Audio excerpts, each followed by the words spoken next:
জয় গুরু। আমি পূজা। আমি আপনাদের সামনে গীতা থেকে পাঠ করতে চলেছি। ওম তৎসৎ। সর্বকর্মফলং শ্রীকৃষ্ণার্পণমস্তু। ওম নমঃ ভগবতে বাসুদেবায়।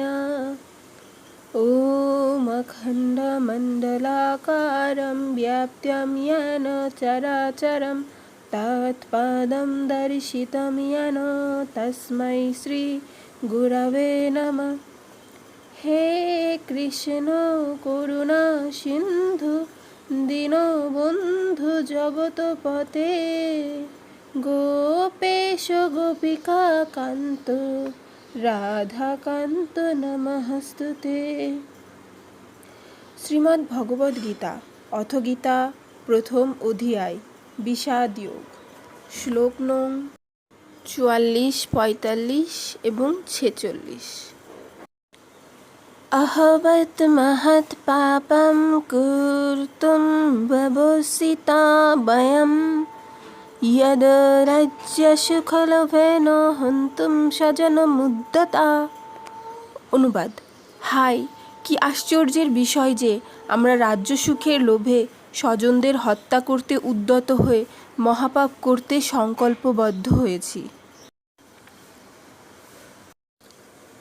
তাৎপর্য: স্বার্থসিদ্ধির জন্য মানুষকে পিতা, মাতা, ভাই, বন্ধুকে হত্যা করতে দেখা যায়।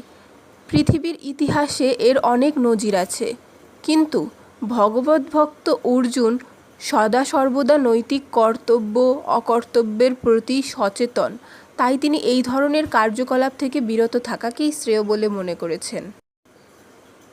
यदि मम প্রতীকারং শস্ত্রং শস্ত্রপাণায়ং ধার্তরাষ্ট্রারণে হন্যুস্তন্মে ক্ষিমতরং ভবেৎ। অনুবাদ: প্রতিরোধ রহিত ও নিরস্ত্র অবস্থায় আমাকে যদি শস্ত্রধারী ধৃতরাষ্ট্রের পুত্রেরা যুদ্ধে বধ করে, তাহলে আমার অধিকতর মঙ্গলই হবে। তাৎপর্য: ক্ষত্রিয় রণনীতি অনুসারে নিয়ম আছে, শত্রু যদি নিরস্ত্র হয় অথবা যুদ্ধে অনিচ্ছুক হয় তবে তাকে আক্রমণ করা যাবে না। কিন্তু অর্জুন স্থির করলেন যে এই রকম বিপজ্জনক অবস্থায় তার শত্রুরা যদি তাকে আক্রমণও করে তবুও তিনি যুদ্ধ করবেন না। তিনি বিবেচনা করে দেখলেন না শত্রু